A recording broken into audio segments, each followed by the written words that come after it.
Halo teman-teman, Assalamualaikum. Aku Hafid Putra Nugrahanto. Aku ingin menceritakan pengalamanku pada Desember 2016 ketika aku berkesempatan dengan Stutkes dan FKPO, Forum Komunikasi Pengurus OSIS di DIY, untuk mengajak teman-temanku waktu itu pelajar DIY untuk melakukan penggalangan dana bagi saudara kita di PD Aceh yang terdampak gempa bumi. Hingga pelajar ikut menjadi relawan di daerahnya masing-masing demi membantu korban gempa di Aceh. Sementara itu, solidaritas kepedulian terhadap warga Aceh juga muncul di Yogyakarta. Sejumlah pelajar SMA dan SMK dari beberapa sekolah ikut turun ke jalan menggalang dana bantuan dari warga dan sesama pelajar. Para relawan mengaku ingin membantu korban gempa Aceh karena mereka pernah menjadi korban gempa Jogja tahun 2006 lalu. Nah, gimana tuh ceritanya? Jadi waktu itu aku dan pelajar di DIY berkoordinasi untuk membentuk suatu penggalangan dana. Waktu itu kami melakukan di dua tempat. Pertama adalah di sekolah dan yang kedua adalah di jalan. Nah, di sekolah kami turun selama 6 hari teman-teman. Dimana selama 6 hari itu kami mengajak seluruh teman-teman kita untuk melakukan penggalangan dana. Bahkan bapak ibu guru kita ajak untuk melakukan penggalangan dana. Di sini kami pelajar Jogja memang sudah sewajarnya sebagai pelajar yang peduli dan juga warga Indonesia yang pastinya peduli dengan saudaranya sendiri meskipun jauh di sana, kami tetap tergerak hati kami. Nah, momen epiknya adalah ketika itu kami memutuskan untuk turun ke jalan selama 3 hari. Dan tahu teman-teman, selama 3 hari itu beserta 6 hari yang di sekolah, kita berhasil mengumpulkan 160 juta teman-teman untuk kita salurkan ke saudara kita di Aceh. Aksi pelajar peduli Aceh ini digelar di 8 titik utama di kota Yogyakarta, yaitu di Alun-Alun Utara, Pojok Beteng Kulon, kawasan Titik Nol, Plengkung Gading, kawasan Panembahan Senopati, Ngabean, dan Jalan Sutoyo. Tim TV One mengabarkan. Nah, kemudian hal ini terus menjadi inisiatif bagi teman-teman pelajar DIY untuk selalu tanggap terhadap suatu bencana yang harapannya kita akan selalu membantu saudara-saudara kita yang terdampak.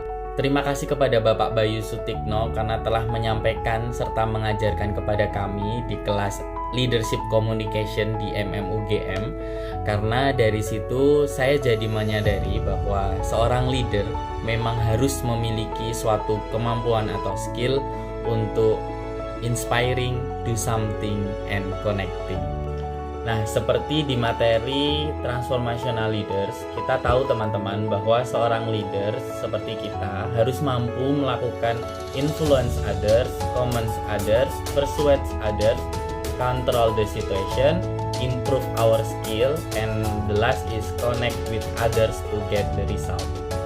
Nah, ada 3 hal teman-teman yang akan dilihat oleh orang lain kepada kita seorang leaders, di mana hal ini patut untuk kita perhatikan. Nah, yang pertama adalah tentang etos teman-teman. Ini berkaitan dengan kredibilitas kita. Kemudian yang kedua adalah tentang pathos. Ini berdasarkan emosi yang kita salurkan, yang kita berikan kepada orang lain. Dan yang terakhir adalah terkait logos atau berdasarkan logik.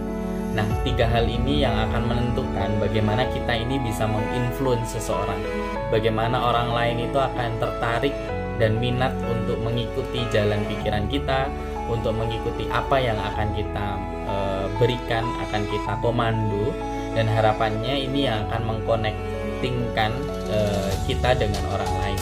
Terima kasih ya teman-teman sudah menyaksikan video ini. Semoga dari materi leadership communication yang kita pelajari dapat kita implementasikan dengan baik dan menghasilkan suatu manfaat yang positif.